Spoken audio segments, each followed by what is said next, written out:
here, kind of off camera. Like I forgot it still says 9 p.m. on Thursdays. I'm like, oh, text. Nope, not 9 p.m. on Thursdays anymore. I did like so I know that we're starting a little bit late today, and I'll just say this, like this is a new time for Jeff and I. This is my Friday lunch break, which I'm excited to be using for our calls here. I also think that as we spend more time getting in on these Friday afternoons, I think this is going to be a really cool time to be able to connect with our community. Yeah, so totally agree. Yeah. Totally agree. Yeah, it's cool. I like being able to do this on Fridays. I feel like I've got a little bit more mental energy and motivation this time of the day on a Friday. Less meetings, so I can really focus. So yeah, I'm stoked. And everyone, thanks for being patient while we started a little bit late today. It's okay. It happens. We're all good. No worries. I've got my afternoon coffee on my new Ember mug. These things are amazing. Oh, that's interesting. I also have that coffee. Dude, I found myself, it's also interesting, ever since we got these for Christmas, I'm finding myself actually drinking less coffee, because I've realized all I really want throughout the day is like something warm to drink. So now that it's just warm, like I don't keep heat, well, because of course every time you heat up in the microwave it tastes like crap afterwards, but now it doesn't. I don't have that, and it's just I have something warm to drink all day. I'm like, this is, whether it's this or tea, I'm like, oh, I actually drink a lot less coffee now because of it. Well, I will tell you, I am a little bit of I think I might be a coffee heathen, because I also love a hot cup of coffee, especially like, first thing in the morning. Yeah. What's the Will Ferrell line from Old School? Once it touches your lips. So like 100%, like I love a good cup of coffee, but I will say that a big part of a big part of my day is I actually enjoy, like, as my coffee cools and then it becomes just kind of like a cold cup of coffee. It's just like almost iced coffee. And so, but that said, man, I will say I'm always like riding close to a heart attack because I drink way too much coffee. Yeah, I've been trying to scale back. My wife and I went to half calf a while ago because she needed to reduce her caffeine intake anyway. And I'm like, you know what? With having anxiety and being on medication for that, probably not a good idea to like be upping my caffeine intake. So like half calf is good. And then I found myself, now that I'm drinking, I just want something warm to drink. I've just been buying some cool teas, like good flavored, not sweet, but like things that have like no caffeine, but that just taste really good. And so now I'm just finding myself drinking that throughout the day. I'm like, oh, see, I can still have something that I enjoy that doesn't have to just be black coffee that's caffeinated, which is kind of nice. So, I mean, I'm still high energy all the time anyway, but I don't need more caffeine to aid that, because it ends up making it worse. I don't need that. Oh no, man, I feel you on that. Like I will say that when people are like, how do you keep up with 5 kids? And it's like, there's a cup of coffee a day for my kids. Per kid? Each one. One cup for each kid? Has, all at once. Exactly. It's a very strong Americano. But yeah, I will say I purposefully don't have a cup of coffee. Someone was saying, I should get a Keurig for my office. And I was like, I'd die. One of the things that prevents... Yeah, just drink coffee all day. One of the things that prevents that is me actually getting up and going to get myself a cup of coffee. It's like, I'll get it later. I'll get it later. I just realized. So for everyone watching, we're going to get to Star Wars stuff here in just a minute, but I probably should have relabeled the show today to, instead of saying the Kessel Chat, to say the Kettle Chat, because we are talking a bit about like steeping things. See what I did there? I 100%. Man. I saw it and I went with it. I was the one that opened up and said, "This is Jeff and I's lunch break during the day. Like, we've been working all morning to get to this moment. This is our lunch break. We all have to go back to work in about 45 minutes." Yep. But yeah, this is good stuff, dude. We've got. Go ahead. Oh, I've got a connection to this, which is someone reminded me that in the old Legacy Legends Star Wars books, and Jeff, I want to see if you can remember this, they drink a lot of hot chocolate. Do you remember that? No, I don't. In the current canon, they drink a lot of calf, but I've not heard about hot chocolate. Really? Yeah, they drink a lot of hot chocolate. And I remember even when I was a kid thinking with like the new Jedi Academy and all that stuff, like, why are they drinking hot chocolate? It's the Kevin J. Anderson books, and I'm always like, you know, isn't there a Star Warsian thing that they should be drinking and not? Someone in the comment, if someone who's watching, you can keep me honest on this. Do you remember them drinking hot chocolate in these books? Because I remember they always drank hot chocolate, and I remember thinking, why? Like, there's lightsabers, there's star destroyers, there's all these and then things, there's and hot chocolate. I don't buy it. I do know that like in a lot of the modern books and things, they talk about drinking hot calf a lot. Yep. And talking about the quality of the calf in the Empire compared to the quality of calf in other places. That has been talked about quite a bit, which is interesting. Oh, yeah. Yep. Mike just said that is a Timothy Zahn invention. Awesome. Yeah. And I just remember this thing being hot chocolate, and I don't know why it just stood out so poorly, because it would be like if Han Solo was like, "Hey Lando, do you want to play some poker?" And I'd be like, I don't think.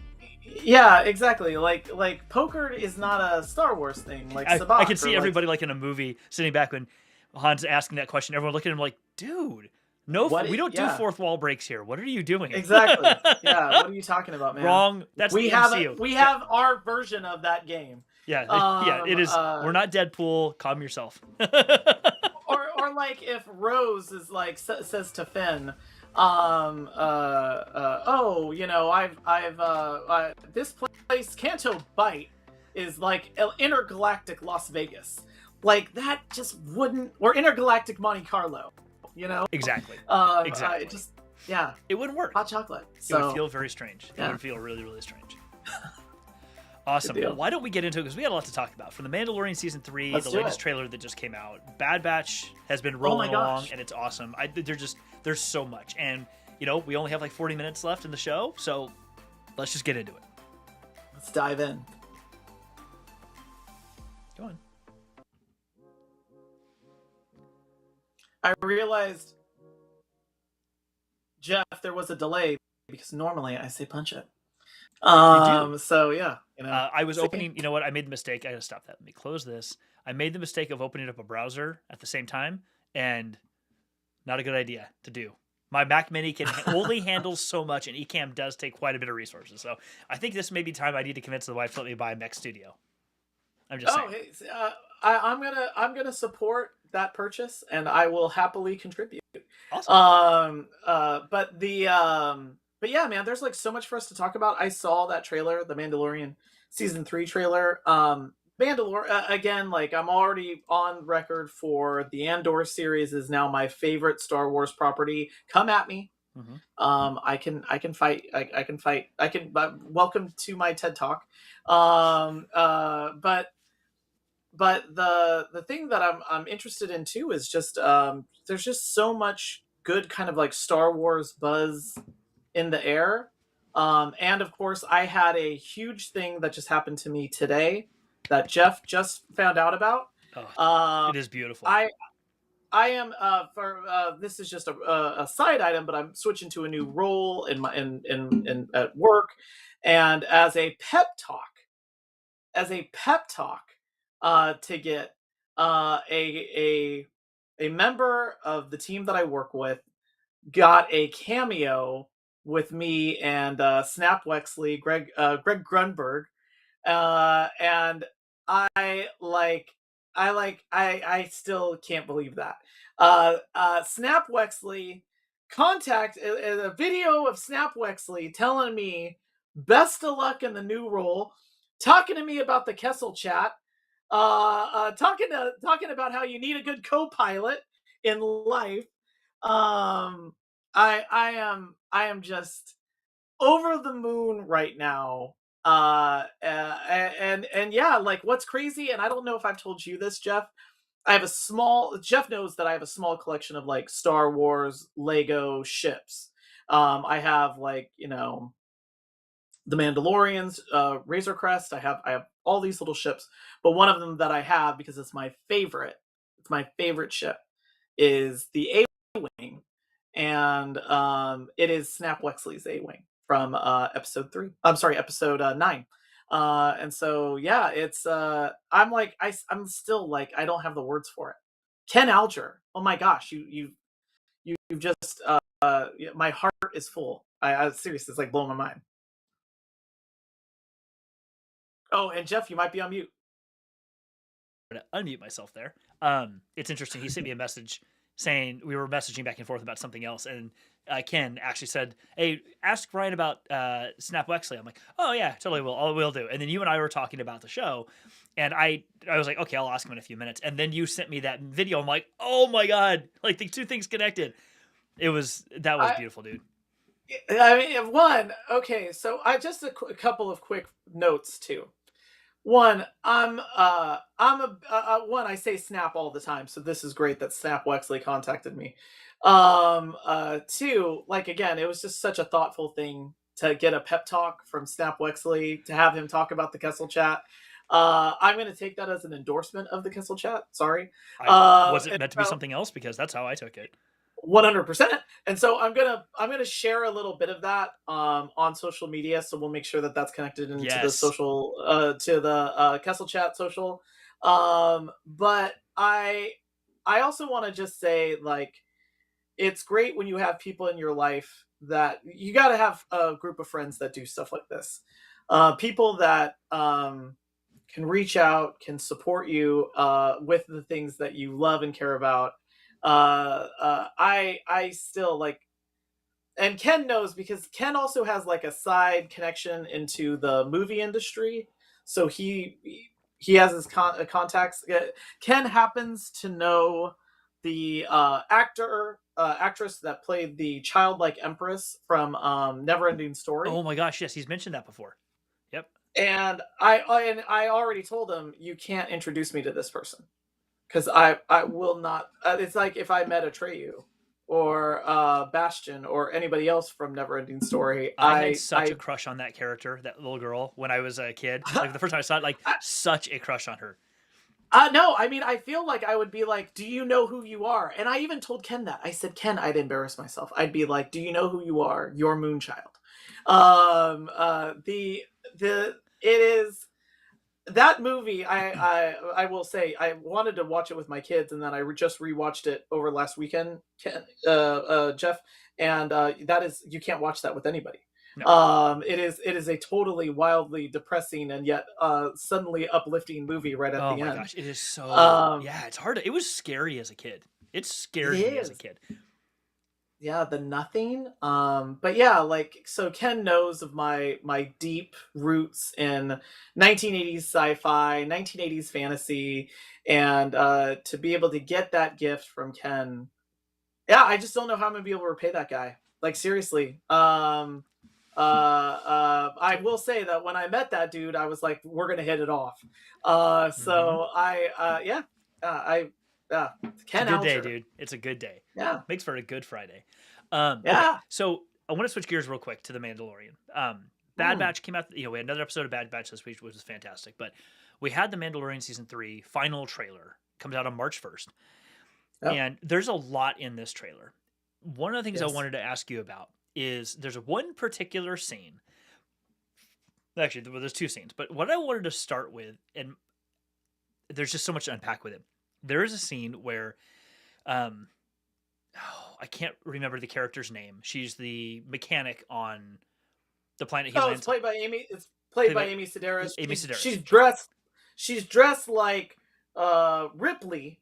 Yes. From the Alien series. Yes, absolutely. Same hair. She's even got like, yeah, Sigourney Weaver's like hair from like, you know, exactly. Aliens. Exactly. Yeah. So in the trailer, and hold on, before I do that, because I got to put it out there.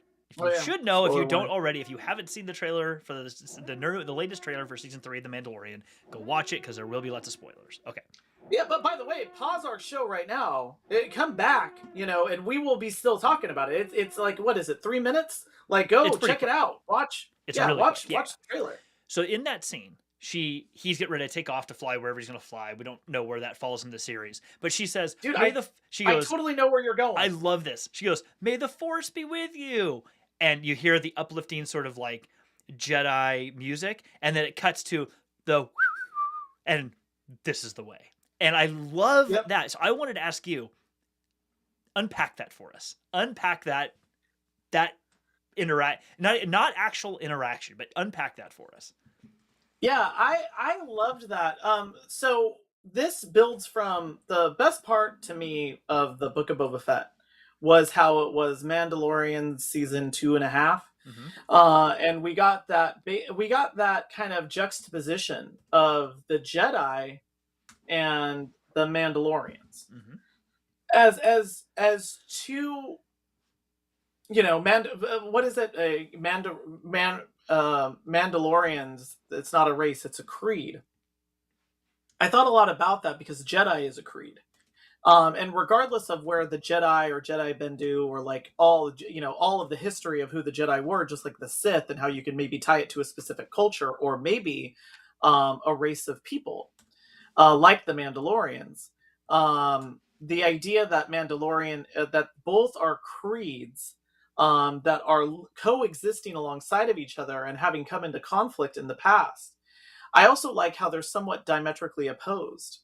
That the loyalty to one another is so important, Mm-hmm. as it is the loyalty to the creed. While a Jedi, while Anakin says things like, we're encouraged to love, we're encouraged, but they can't have attachments. They have to be so wary of that. And so I love that is a continuation in that trailer, where when she says, may the force be with you, and that then credo of this is the way, which is also a small sect of the Mandalorian creed, Din Djarin is. I love that. I also liked that Mando keeps changing and evolving. Like first he's a loner, and then he's got to take on Grogu. Then he's got to keep growing and growing. He takes off his helmet. But there was another thing that you might notice as well, and I think you even had that sound there, which is there's a droid now at one point in that trailer when they're taking off. Mm-hmm. There's a droid that is now being serviced in the modified N1 starfighter that's now in the droid slot for an R2 unit, and it almost looks like and I don't know if this is right, it almost looks like Chopper. And I thought, and I just thought of all of the things that Mando is, that he's evolving and he's growing, and that it's also now a personal creed that he has. He's bending his beliefs to where he's growing. Mm-hmm. Taking off his helmet, building a relationship with Grogu, all of that. I loved that moment. Jeff, what were your thoughts? I have several, and I completely agree with what you described. There was a thread on someone had posted a video on TikTok about this, and what was interesting to me is that one person on that thread was commenting saying, "Yeah, but I really don't like that he's not a bounty hunter anymore. The whole purpose of the show was to be a bounty hunter, etc." And the person, it wasn't a heated argument. The person who created the content replied back saying, "Yeah, but he's changed. That's the point of this, is he's evolving." And the person said, "Yeah, but that's not really what the show was meant to be about. It was meant to be this, and I wish they would go back to that." And I thought about commenting on it, but I decided to pass because I knew we were going to do this show or this episode, and I wanted to bring it up here specifically to say that that's what I actually really love about The Mandalorian, is very clearly, like with any good show, since it's not I guess serial in nature. Like each episode is not just a standalone episode that's all it is. There is an overarching story that is playing, and one of the things that really contributes to that is the character of Din Djarin, or the Mandalorian, is evolving over time. That's what makes a character good, or a good quality character. Now there are good quality characters out there that can be antagonistic or something to that effect, where they are one dimensional and they stay the same. But we attach those when they serve a very particular purpose in the story. But for something like The Mandalorian, we need to see that character evolve, because otherwise we're watching the same show every single time. And I'm sorry, maybe that would have worked 40 years ago, but that doesn't work anymore. Audiences don't connect with a character that never changes, because it's not real. No sentient being, human or in the Star Wars galaxy, many others, no sentient being is static, doesn't stay the same forever. they all change and learn and grow, and we need to be able to see that over time. So that was part of it. The other part, and this is a little bit more of a snippy, but I really do love that this happened. To me, it was a huge reinforcement of, we talked about this before, and I think I brought it up before.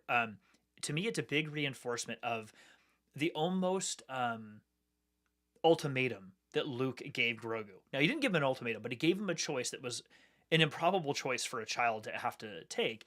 I really love that this, even though it seems a little snippy in the clip, I really love that how that plays out, because it reinforces to me that Grogu made a decision based off of what Grogu connects to and who Grogu connects to. And that doesn't mean that Grogu cannot be a Force user and do things for good and help the galaxy.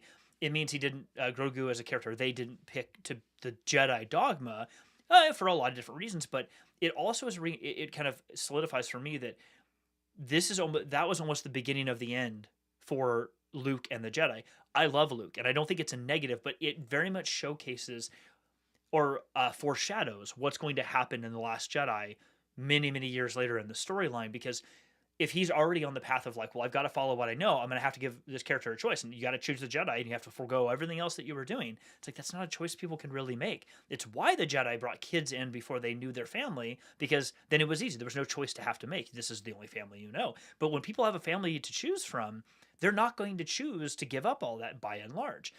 So really what should have happened is Luke, as he rebuilt the Jedi Order, or attempted to, really should have adapted to that and said, all right, what worked in the past, that book, we have a book now, it's called What Got You Here Won't Get You There. Same thing should have been applied. And I think that whole scene to me is just two phrases. May the Force be with you. This is the way. Really, to me, indicates, even coming back to the Jedi, that the Jedi needed to evolve. Like, characters needed to evolve. And Luke really should have been able to set the tone for that. I think there was a lot of disservice done to him by his teachers and people that he worked around and the little bit that he understood. But I really do love that about what this series is showing us, is that Star Wars is evolving. Characters are evolving, and this is what we need to see. And it's not that the Jedi are dead, but there are so many more rich stories in the Skywalker saga and the Skywalker era that need and can be told that really have nothing to do with the Jedi. I think that's a really good thing for us as viewers. I agree. I mean, I also think, I keep thinking of stories where it's like, when you have an unchanging character, I mean, it's like, recently, and this was over the winter break, I watched a lot of like old 80s television, and I thought about how outdated some of those characters were. And I just thought, man, like, you just can't have a character like this. And I don't mean like because of a thing that they say or a thing that they do, but like that, this kind of character just would not exist anymore. And I get the desire from people to have things stay the same. Sure. Especially in times of like, well, especially when you look at something like Star Wars, where it's like, it's fantasy, it's sci-fi fantasy, and there's a certain amount of value in going to a place that you know, and that can give you comfort. And I think a lot of people end up in sci-fi fantasy because of that. Like, they are looking for a story that they can sink their teeth into, and just maybe like get out of the real world for a little while. So when the real world invades and takes on a, changes the character, it can be a little bit like troubling. But Yeah. I think that it's that evolution though that makes those characters really interesting. Like, Empire Strikes Back isn't the rip roaring adventure that, it's the off to the races adventure that's the original Star Wars was. And for those people that do struggle with this, I would just say that, I remember thinking, when you see at the end of The Force Awakens, which stars my friend Snap Wexley, he's my friend now. The end is Luke out on, isolated purposefully. That wasn't going to be a guy who was happy to see someone, if that made sense. Yes. And I think that's where it's like, you kind of got to let your stories take you somewhere. And people that go into exile, it's either they want to be alone, or it's a feeling of, I have to isolate as punishment. Yoda was like that. Yoda's on Dagobah not because he's like, I really like that like mud house living and swamp monsters. Bring me more Dagobah. No, he's there because he's failed, and now he's in hiding. And Luke is the same way. So that's where I think of like even the complicated character of Luke. I really like when you introduce story driven complications. I do not like when a character is, I'm complicated because drama, because the script tells me so. Right. I think this is all changes that are earned, if that makes sense. It 100% makes sense to me, and it's kind of leads into the next part of the Mandalorian trailer that I really wanted to kind of talk about was there's a mix of things in this trailer, and one piece that is missing from this trailer, and it's sort of replaced with something else, is in previous trailers we saw Bo-Katan kind of confronting Mando, talking about it's your clan that ruined us or whatever. But there's some dialogue there, and we know that there's going to be a confrontation of some kind, whatever the confrontation looks like. And in this trailer, that interaction was sort of replaced by Mando and a series of Mandalorians that are sort of part of his the evolution of what Death Watch began as. And then we see, of course, I was going to try to pull up an image and show, but anyone can go look for it. There's an image of one of the destroyed cities on Mandalore. And if anybody, I think there's a video in one of the trailers, or it's in one of the games that shows the destruction of Mandalore, the carpet bombing and the droids that show up and literally just decimate all of Mandalore after the Empire comes to power. And we get to see one of the cities from a Mandalorian ship above. We get to see one of the cities on Mandalore destroyed. So like the interaction with Bo-Katan is replaced by these two other things that are happening, in my opinion. And what I love about that is, and I kind of really enjoy that Bo-Katan wasn't in this particular trailer, is it really lets us focus on what is a Mandalorian. Because to your point, like Din likes to say, from how he was brought up in the Mandalorian culture, it's not a people, it's a creed or what have you. But there's two conflicting views, because that's not originally what Mandalorians were. Mandalorians were a people that came from a planet and they had clans and they did these things. This particular sect, they've lost that. It's a really interesting thing, and I'm very curious to see what the interactions look like when these two different almost belief systems or cultural feelings about what Mandalore is shows up, because the Din and his group almost have been led to believe that Mandalore is like, it's almost like Jeddah has become in the High Republic, where it's almost this place, or Ilum has become, where it's like a place we don't live on. It's not a place we stay at. It's a place we go to for pilgrimages to understand our history and what have you. But we're not going to reclaim we're not going to reclaim Mandalore. That's not really a thing we could actually do. That's almost how they seem to view it. Whereas Bo-Katan is like, no, this is where I was born. This is my planet. My family grew up here. Everything I knew grew up here. We've seen it through the Clone Wars animated series. It was a thriving place. Not all of the planet, but in the cities it was pretty thriving. Like, it's an interesting difference, and I'm very curious to see what that cultural interaction is going to look like, because I think that really is the next iteration of the Mandalorian story. He's no longer a bounty hunter. He's got a different mission here. He's got a kid, a family, a found family. What's that going to do to him? What's this look like? How does that change what he wants to be as a Mandalorian? And I think it was very telling to see that decimated city to really get a better sense of like what's going to happen with Bo-Katan. Not her specifically, but these two different cultural backgrounds when they have to finally conflict with each other. Yes. No, I completely agree. I'm really looking forward to that. I just want to call out a comment that's inside of our chat right now. Someone did answer my question about, like, I didn't know if that was Chopper, that was inside of the modified N1 Starfighter. If it is R5, which I didn't know if it is, and it looks like it could be. I have not examined the trailer as much as others. Like, there are people that are looking at it like it's the freaking Zapruder film. And more power to you, because I'm gonna go to your Reddit post to see what I missed. So I appreciate that. But to the Aussie Star Wars nerd, by the way, happy Saturday, because this is like Saturday morning for you. So thank you so much for joining us. If it's R5, that, like, I'm over the moon about that. Yeah. So Jeff knows the droids are my favorite part about Star Wars. R2-D2 is my favorite character. And in, like, possibly in literature and fantasy. Like R2, I love R2D2, and we just had a con here in Sacramento very recently where R2D2 was here on site. I took tons of like I freaked out about it. I love that guy, but I really like R5 because I always thought that R5 is such an odd looking droid, which again Chopper's modeled off of R5, and I always just like this, like R5 sounds weird. It looks like it's got like a worthless little garbage can on its head, and it's like I love that character. So if that is in fact the R5 that made everything possible with its bad motivator, I'm super excited about that. I love R5. Yeah, it's very cool. I like how we're getting all of these different. If it is, like you said, if it is actually that R5 unit, I like how we're getting, and even if actually I should say, even if it's not that R5 unit, that specific one, then the constant nods to other parts of Star Wars stories is really beautiful, because it even if it doesn't have to be, it almost doesn't have to be that exact unit.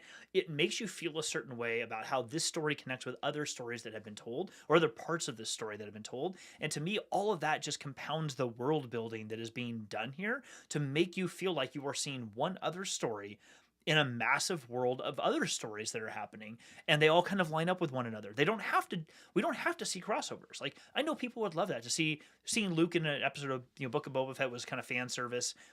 I don't mean that in the toxic way. I mean that sort of a, wow, we get to see Luke and see this other stuff happening. He was in The Mandalorian. All fantastic. But I also believe we don't have to see that to find the enjoyment in knowing that they do connect with each other. Yes, I love that. Like, we don't have to always drop a character in. Like, Luke standing there, good luck, Mando, and then walks a cameo walk. I mean, cool, but if it doesn't have to aid to the story that way. It can aid to the story and seeing the R5 unit and go, oh my gosh, this is happening around the same time, blah, blah, blah. That feels really cool. I like that they're taking the time to really do that effectively. And again, I think in this season we have, as before, we have multiple different directors for the show throughout the season, which has proven really, really positive. And not so much in Book of Boba Fett, but it really proved positive in other seasons of The Mandalorian. We got such great differences in how the story is being told by using that set of tools.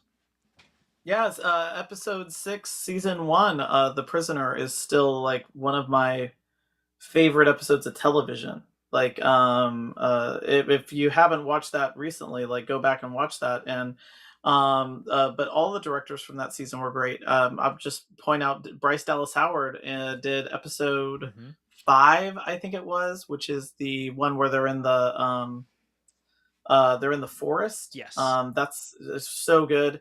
They're on like that forest planet where the spotchka, where they grow the krill that makes spotchka.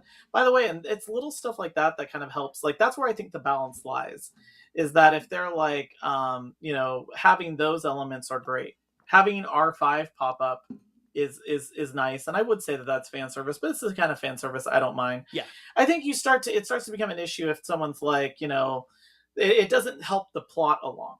Like, if someone's like, if you have like an endless, just someone sitting there and they're like, oh, what are you listening to? And they're like, oh, it's the latest Max Rebo. You don't have this? Like that's where it's like, okay, I get it, Max Rebo. But I think it's great when they're able to like hit the midline. I would say something that had, people kept saying there's no fan service in this, and yet I feel like it was just steeped in things, deep references for fans to know, but was the Andor show, where there wasn't a lot of fan service. There wasn't a lot of like, surprise, here's this character, like, oh, look, here's Grand Moff Tarkin's just going to show up. It's like, instead it was very subtle, but it resurrected a lot of characters that were great to spend time with, like Mon Mothma, obviously Cassian Andor. There was a lot that they did there that wasn't necessarily fan service, but still borrowed a lot from the worlds that were around it. Yeah, I really do love that. And one of the rumors I heard about Cassian Andor, or a suspicion, we'll see if it ever pans out, that I forget what her name is, but the person who works with Luthen in his shop, the woman Oh who works yeah. with him, that she was actually the rumor or the theory is that she was actually one of Padme's handmaidens. Oh, And like, I'm behind it. yeah, Yeah, let's do that. I think Yeah, that would be amazing, and it could be something that is. That would be a thing for me that would be not only a beautiful way to stitch these stories together with each other, but it don't have to make it obvious. Like you were, she wouldn't be Sabe, but like you're Sabe. Like it doesn't have to be that blunt. It could be something that is that, like she happens to drop a bit of knowledge. It's like, where'd you get that from? Oh, I knew Naboo Royal Guard told me once or something, and like it's just kind of moved on from. But like something like, wait, how would you? And then you could like pick it up in a comic book or something later on. Like it doesn't have to be doesn't have to be a strong thing, but to know that wow, these other characters that have existed in other places and even gotten books that have been produced recently can be brought in different ways in a different context, because clearly those characters haven't gone anywhere. They still exist in this world. Where are that's they right. at? What are they doing? Where did they find their new place in the galaxy after the stuff went down in Revenge of the Sith? That's, to me, that type of connecting of dots is really, really interesting because it enriches the story. It doesn't just give you something that says, look, here's your Christmas tree ornament. It's I'm going to provide you something that actually makes the Christmas tree stand up and become more beautiful. It's not I just gave one more thing to hang on there and go, look, if you look around the corner, it's right there. Oh, that's right. Because that feels good for like a minute, but it doesn't go Yes. anywhere beyond that. Something like what we were just describing goes well beyond that. It's like, well, if that person's connected here, what else are they connected in other ways? What could that, and it becomes through lines or threads that can be tugged for other content later on to really make this a much more rich story. Yeah, I always like too if they're able to build something up that was like smaller, that has like it's a story that I'd be interested in, or like it helps to justify something. Like I always thought the Handmaidens thing was a really weird choice. Like I feel like George Lucas likes reveals. And I feel like that was one of those reveals that stayed in the script too long, and then by the time they shot it, it's like Padme is in fact, because I think that they didn't. I really think they ended episode one not realizing that they gave Amidala two names. And no joke, they 100% did that. They ended up going, oh, she's Padme Amidala, but then that kills the whole Amidala and Anakin thing. Like they wanted to do Luke and Leia, double letters, Yeah. Amidala, Anakin. They wanted to do that, and I think that what happened is when they tackled episode two, they were like, "Uh-oh, we gave that character two names. Well, what's her real name?" Because she stops and she interrupts Boss Nass, and she's like, "Yeah, like I'm Queen Amidala." She doesn't say I'm Padme Amidala. She's like, "I'm Queen Amidala." And so anyway, my point on that is, which by the way, apparently last name super important in this universe as per episode 9. But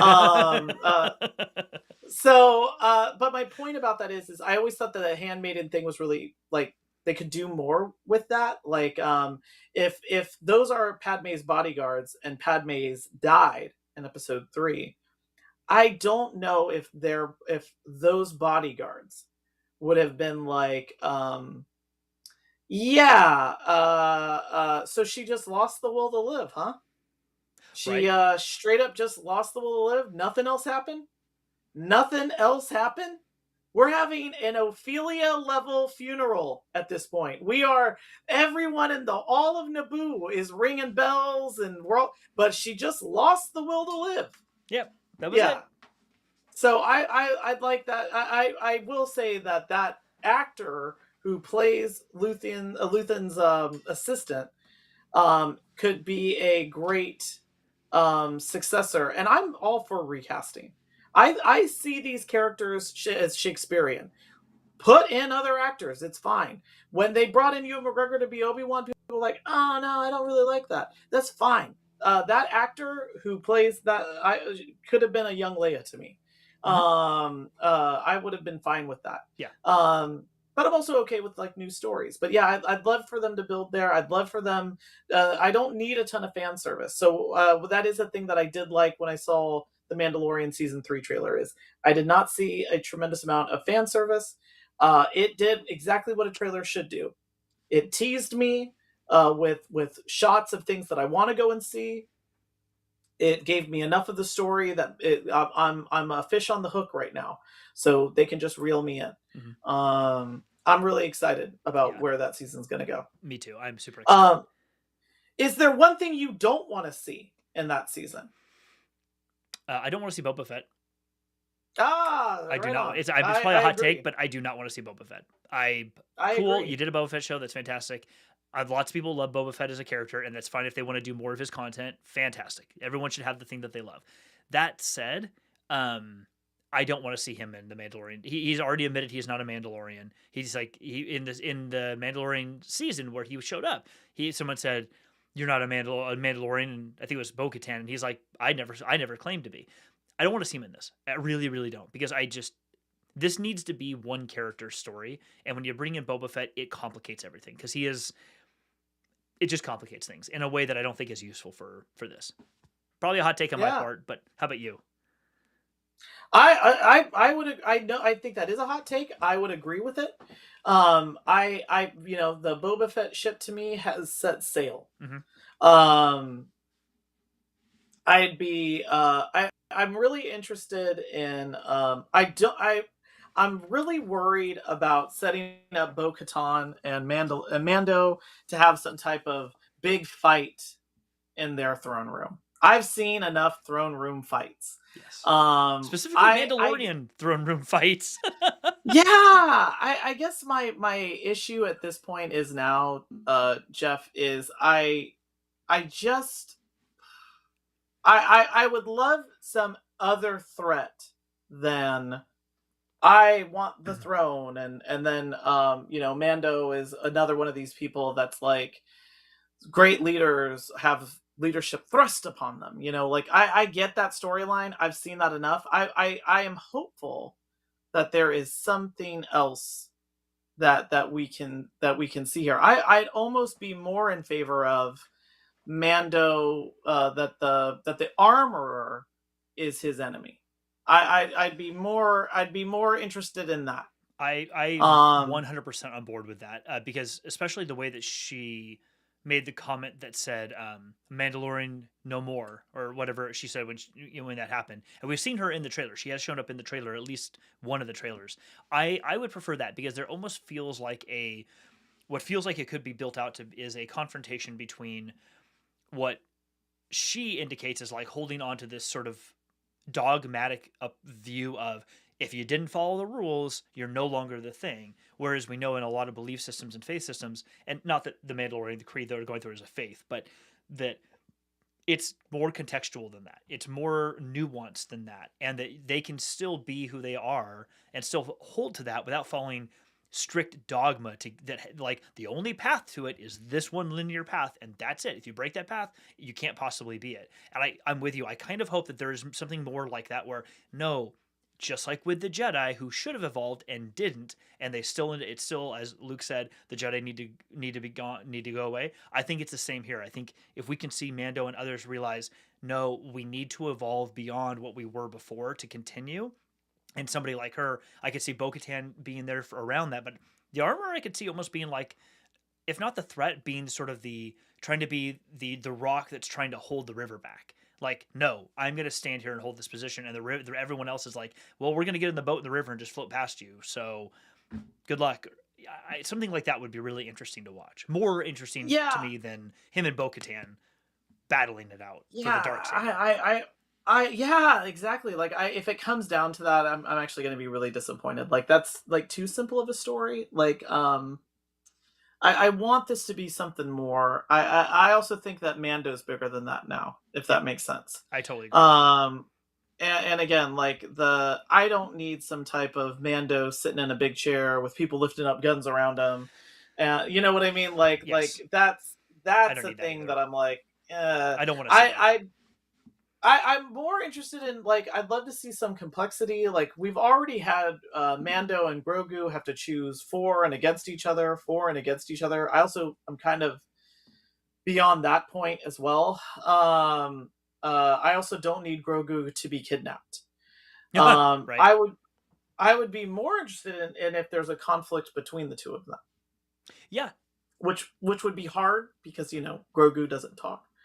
But I'd be more interested if there was a conflict between the two of them that they had to resolve. This, But if, yeah, yeah, on that, it's interesting you say it, because if they played up this sort of familial conflict thread yeah, in the season where it's sort of a combination of things like what we were describing about the armor and them, and then also showing conflict between, and conflict is the wrong word, it's too strong a word, but like this series of disagreements between Grogu and Din would be really interesting, because it's sort of found family. Like, you're not my dad. I wasn't claiming to be like, getting up to mischief. I'm going to do the things I want to do. Dude, you got to be careful with your powers. I'm going to do what I need because I'm just learning those. And like, have that happen, it can really be much more about found family, and Grogu and Din kind of like at the end of the season being like, y'all rest of Mandalorians, you can have, I was there to help you get there, but I've got these things I need to do, this commitment that I have given to another being that I've got to be with, and that's more important than dogmatic views to a belief system. That sort of conflict to me, or conflict again is the wrong word, that sort of like character interaction to me would be far more interesting than I battled Bo-Katan in a castle someplace where we're fighting for the glory of Mandalore. Yeah, I don't care about that. It's cool, and there's reasons for it, and we can do that in comic books and all kinds of places. But for this show, I feel like more nuanced connection to these people and what they're doing and what they're dealing with now would be a lot more interesting than the rest. yeah. I like that idea a lot. I also like the idea of a conflict. I see that Mike Franz actually brought something up that I've been thinking a lot about, and I know that we're coming up to time, so I'll say this is just kind of my final thought here, that the thing that I wouldn't mind seeing is either Grogu not being a joiner because he might feel the fear and the exposure of joining a larger group Mm-hmm. like the Jedi, who were then annihilated, or if he is a joiner, and maybe more of a joiner than Mando is, and Din Djarin, and Mm-hmm. then you have a conflict, a legitimate conflict, where Grogu is more of a Mandalorian than Din Djarin. And that happens sometimes. You bring someone into a faith that they drink a lot more than you can. And Din Djarin's also older, and he's made compromises. He's made compromises. That the line that Bill, oh gosh, why am I blanking on his name? The gentleman that they break out of prison who Oh, yeah, starts Bill the Burr's character. Yeah. Bill Burr's character, where it's our beliefs are only as strong until they're tested Mm-hmm. against something that we love, Right. and So so true. yeah, I'd be more interested in seeing that story. I Yeah, it's cool. Like, if there's a raid on Mandalore, there's some cool fighting beneath the caves. Like, yeah, I'm all about that. But let's make this more character driven. Yeah, That's I what made totally agree. Empire so great. That's what makes Andor so great. Yep. So I know we're in our last minute here, Jeff. Throw it over to you for a last word. I just want to say I'm excited. All this content is great. We didn't really get to the Bad Batch today, but that's okay. Like, the Bad Batch is playing out really nicely. This last episode was all about Crosshair, and it's already really shaping up to be a challenge to how the characters view the world that they live in today, which I think is amazing, because that show needs to really be the darker, grimier, showing us what's going on in the animated side of things. So I'm excited to see where the Mandalorian takes us. And then we have Ahsoka coming out sometime this year, which will be even just beautiful. So Mm-hmm. there's just so much good content. We have another Star Wars book coming up, another High Republic book coming out here very soon. I'm in the middle of reading the latest audio drama called The Battle of Jeddah, which is, Wow, whew, it is hard to get through. Like, hard in that I want to keep listening, but I have to keep taking breaks because it is so intense. And it's a that's full awesome. audio drama written by George Mann. There are, I think, like 9 or 10 cast members doing the different voices in it, and the amount of inflection and sound effects is making this it's really, really intense. I can't, I have said it many times before, but I'll leave everyone with, if you have not started reading the High Republic books, you absolutely need to do it. They are phenomenal. And the second phase, which we're in right now, is they just get right into it. Like, and it's hard hitting emotionally. The best way I can sum up phase two is, imagine what would scare the Jedi, like to their core, all Jedi, and can actually legitimately harm the Jedi, that is not Sith. That is not Sith. What can really do that?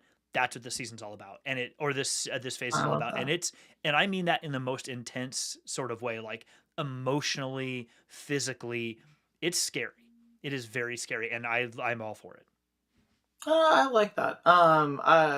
I think this has been a whole episode where we talk about how things are getting complex. I say we do a Bad Batch roundup in maybe the next 2 episodes, and then we can lock in to Mando season 4. Sounds good. Or season 3.